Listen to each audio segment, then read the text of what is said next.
سلام، دکتر فلاحتی هستم، فوق تخصص خون و سرطان، فلوشیپ پیوند سلول‌های بنیادی. یکی از سوالاتی که اخیراً زیاد از من میشه، نقش و اهمیت سلول‌های بنیادی در بحث و فیلد پوست و زیبایی و جوانسازی هستش. خواستم توی این ویدیو نکات مهمی رو در مورد این سلول‌های بنیادی و نقششون توی بیماری‌های پوستی و جوانسازی براتون بگم. نکته اول این که مطالعات اخیر و تحقیقات نقش و عملکرد این سلول‌ها رو به عنوان یک تأثیر مهم در زیبایی و جوانسازی و رفع مشکلات و اسکارهای پوستی کاملا تایید میکنه، به شرطی که به این نکاتی که میگم توجه کنید. اولین نکته این که کار با سلول‌های بنیادی بسیار کار فوق تخصصی و پیچیده‌ایه و طبیعتاً مشورت و استفاده از افراد آگاه به این زمینه میتونه نتایج خوبی رو برای شما داشته باشه و برعکس مشورت گرفتن از افرادی که آگاه به عملکرد این سلول‌ها و نقششون و فواید و خطرات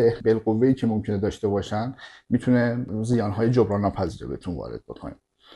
نکته مهم دیگه‌ای که میخواستم خدمتتون بگم اینه که سلول‌ها و محصولات سلولی انواع مختلفی دارن و عملکردهای مختلفی رو توی بافت‌های مختلف بازی میکنن. پس مهمترین نکته در واقع شناخت اون سلول یا اون محصول سلولی، عملکردش و نقشش در اون بافت به خصوص هست و اینکه این سلول از چه منشأی در واقع تهیه شده.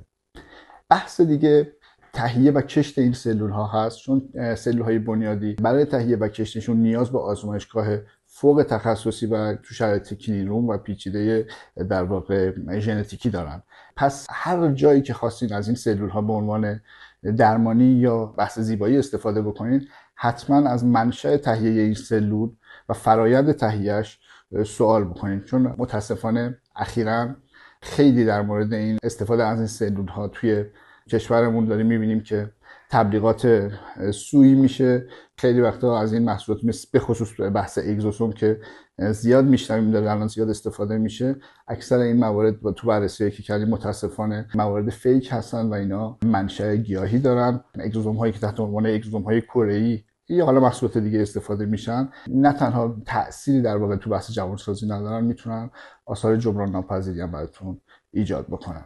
تهیه این سلول ها نیاز به یک محیط استریل و فاقد هر گونه آلودگی و میکروب هست. این نکته کشت و تهیه توی یک محیط استریل بحث مهمی هست که اگر رعایت نشده باشه میتونه باعث عفونت‌های شدید و حتی خیلی خیلی خطرناک و باعث نکروزهای پوستی و آسیب‌های خیلی جدی به پوستتون داشته باشه. پس بحث استریلیتی چه در تهیه و کشت سلول چه موقع تزریق نکته خیلی مهمیه که باید حواسمون باشه. توصیه آخرم اینه که